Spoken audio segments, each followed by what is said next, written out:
My name is Lauren Hollows, and today I am lucky enough to be here with Angela McGregor. Angela McGregor is from RTO Consultant. In fact, she is the driving force behind RTO Consulting, leveraging 2 decades of experience to help businesses navigate the complexities of becoming and operating an RTO. Her work focuses on demystifying compliance requirements, empowering clients with knowledge and skills to succeed independently within the vocational education and training sector. Renowned for her ability to simplify the regulatory landscape, Angela is likened to an indispensable guide leading her clients through every stage of their RTO journey. Welcome, Angela. Well, thank you, Lauren. That's quite an introduction. Thank you. So I was saying to you before we kicked off, you literally are rtoconsultant.com.au, which, speaks to your authority and how you have been in this sector from the beginning. You've seen so many changes and things like that. Tell the audience a little bit about yourself, your journey, how you got into it, how you're still in it. Why and how you have the patience and the tenacity to still be in it. I'd love to hear all about it. Okay, so I started as a trainer and assessor after doing a stint in Japan and teaching over there, but my background is hospitality. And I started as a trainer and assessor with a really large RTO, and I remember my interview with them. They said, you'll need to develop the training assessment resources, you'll need to find a venue, and I'm going, oh, do what? And I need to do all of these things and get a cert for it was BSZ, I think. BSZ. Yeah. No, it was CAT 2. It was CAT 2 Workplace Training Assessor. So I needed to do these things. I had no idea what they were talking about. I blundered along, and what I did find was I blundered along and everyone in the RTO was blundering along. And then we had an ARF audit. And I was then at that point manager of the site on the Gold Coast, and I had no idea what to expect. Absolutely none whatsoever. Couldn't find any information. Remembering the internet wasn't quite what it is now. Everything was in hard copy. This was even before the training packages. So it was before the training packages were introduced. So 6 black suits came in, and they were like, right, where's the evidence? And okay, and it was one of the most daunting experiences. Nobody in head office prepared us for it. We got an audit report and we sat down and addressed it. And I just sat there saying, why is this happening? Why don't we know what we're doing? And I found that was the biggest question for me, which I then said about trying to understand. And I was lucky I had a mentor who took me through the legislation and helped me understand. We were able to clear up that RTO quite well. I did work in management for a while, but then I went on a honeymoon and went, why am I working 7 days a week for a job? I'm going to become self-employed. So I then became a consultant. I thought I could consult, I could provide advice to RTOs, and the first RTO I worked for was the client, the RTO that I quit from. So they were my first client, and I worked for them for quite a while as a consultant, but started picking up work, and it was just word of mouth. Initially, people were like, you do what? I said, I can do audits and I can do this, I can help you with this. And then I got brave and I decided to set up RTOs as well, including my own. So in 2003, I was extremely pregnant, got a phone call after the audit and everything else, got a phone call for my first inquiry. And I didn't even have a letter to say that I was registered as an RTO. I got an inquiry off NTIS, which was hilarious. And I was just like, oh, okay. Yeah, the old school training. Ready to go. I had the RTO for 9 years and sold it in 2012, but I was consulting all along. And I just found that having my own RTO helped me with the whole experience of what it's like to have staff and the juggling of staff, the juggling of client needs, customizing training, and then the business. I think that's the biggest thing that I learned having my own RTO. So that was good too. But I was very fortunate to be brave and jump without a parachute and went, I'm going to be an RTO consultant. Nobody else is doing this, and registered the name and got the RTO Consulting and got the domain at the same time. Yeah, win, massive win.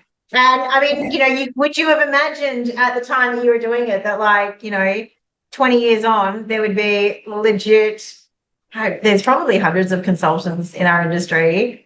I mean, I reckon there's probably like 20 or 30 good ones that I would be like, yeah, look, you'll probably be all right with them. You'll be all right with them. But there is probably legitimately hundreds. Yeah, look, I remember when I started, and then I started to meet people like John Dwyer and John Price, and I'd look at them and say, oh, they're the dinosaurs. I hope they never watch this video. They're the dinosaurs of our industry. I just want to be so like them. I just want to take on all the knowledge that they had to give. And then, 20 years down the track, people look at me and I'm like, don't call me a dinosaur. But anyway, I do agree with you that there I'm are always a telling Lee lot. Fairley, I'm always like, I'm gonna be like you when I grow up. And I think she just like she puts up with me, Yeah, and I do the same with like Phil and stuff. I'm like, I'm gonna be like you when I grow up. yeah. Well, I'm hoping for the same when I grow up, but I'm not. I'm not really aiming to grow up in Not any quite there hurry. yet. So yeah, but at the time, to answer your question, at the time that I set up as a consultant, I really didn't imagine that the industry wouldn't grow that much. It hasn't grown that much comparison, but the number of RTO consultants has. And that does surprise me. But then again, I think the other thing is that the amount of information that's available to us at our fingertips makes it a lot easier to be a consultant. Yeah, It's a lot easier to educate yourself. It's a lot easier to find information and answers for clients than it was then. So I think that's one factor. Plus, I do have an issue with the fact that we have no benchmark, no point at which says we have achieved this, therefore we do know what we're doing. Anyone can call themselves a consultant do and done. and do. That's right. They've been working as a trainer and they just be a consultant. Yeah, I No got idea fired as a trainer, so I called myself a consultant. Okay. Yeah, and I've been to so many RTOs where they said, oh, we had a consultant and they deleted everything we had and brought the templates in from the RTO that they used to work for.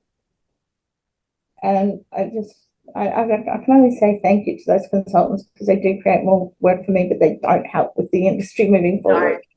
No, they don't. That's very, very true. So we're now going into where obviously 1.3, we had a couple of new little changes introduced to the RTO standards. Got new standards coming out in 1.1.25.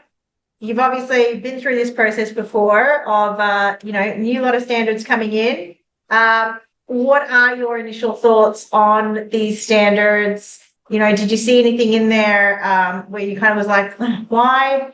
Was there anything that were like, okay, that's good, I'm liking that? What were your initial thoughts? My initial thoughts are whenever there's changes to the standards is hold on and don't panic. Because I think that there is a lot of people out there trying to make people panic, and I don't know why.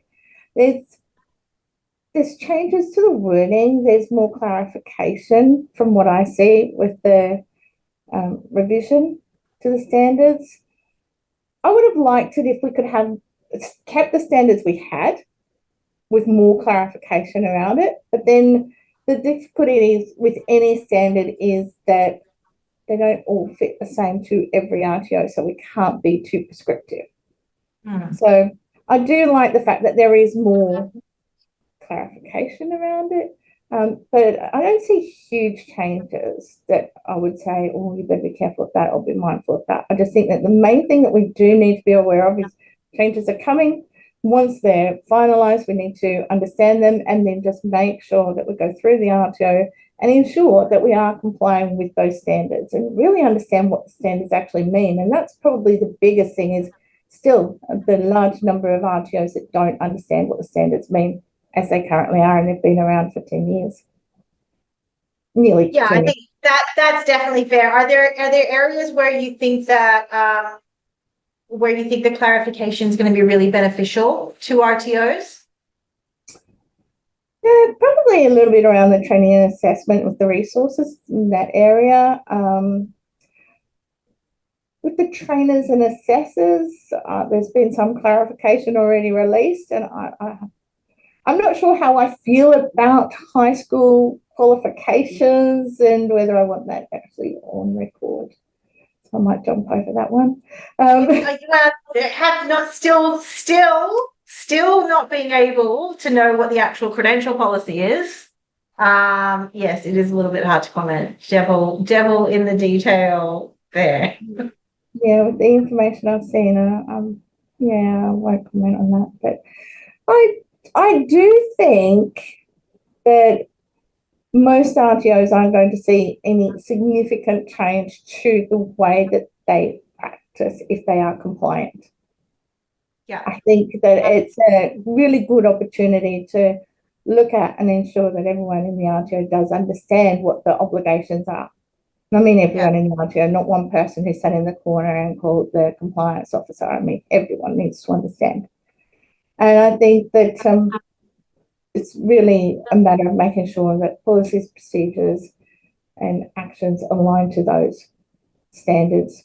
But I don't see any huge, I don't know, am I missing something? Do you feel that there's huge changes or something that people should be aware of that I think it depends on concerning? what people are doing. Do you know what I mean? Like as you said before, there are so many different models of RTO. So, for example, if we look at a CRICOS RTO, there's really no changes because, they are already got higher requirements for managing course progression. They've already got higher requirements for managing learner well-being, evidencing amount of training, making sure that they're like, so a lot of the stuff from the ESOL standards, I think, kind of pretty much now aligns a little bit more with the standards there.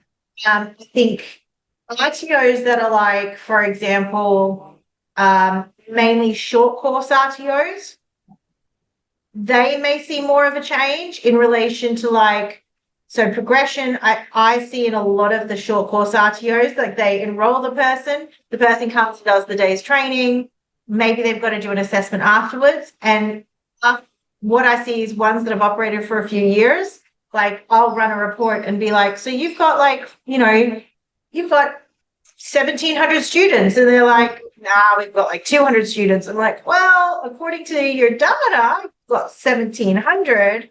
But I will say you're a short course RTO and you've still got enrollments open from 2019. So I think that like maybe they're managing their, I guess, course progression and like cleaning up and keeping their data tighter will be good. And I think it'll be interesting to see what level of learner support and well-being you can offer when you've got a student only ever physically with you for 6 hours at a time kind of thing. I think that'll be interesting that you go there because one of my soapboxes is identifying support needs and actually providing support. And I mean, as in to help the student progress. So to me, the current standards stipulates that need for identifying support needs, but the revised standards, I think, is more descriptive in that area. Oh. And I think that a lot of RTOs who have been glossing over that identifying support needs, taking an enrolment because a student wants to enroll, not whether they suit the course or not, whether it's a short course or a longer course, I think that might be something that will impact on a lot of RTOs. And I do think that the support and progress requirements will impact a lot on the online RTOs. Because yes. I think that there's a lot of online RTOs and I get inquiries for it, and I talk about a number of enrollments they want and the number of trainers and say, why would we need that many trainers? It's online. We don't need to do any training. And it's like, oh dear. So I do think that you're right in as far as support and progress being a concern in a number of RTOs that aren't meeting those requirements and not doing anything to find out if their students are going to be able to successfully undertake and complete the course, adapt to their needs, but even providing support throughout the course, even if it's not anything above and beyond what an RTO should provide, just providing training and assessment support, I think is going to be a shake-up to those online training providers.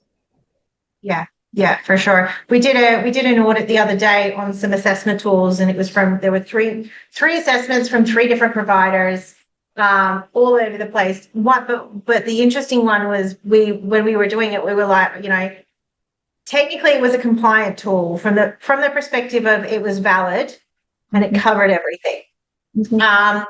But there was like, it was for a single unit, there was like 13 documents that needed to be uploaded for this one unit. The observation checklists had been separated by element and sometimes performance criteria. So it was, like it was just this, it was really massively cumbersome tool. Mhm.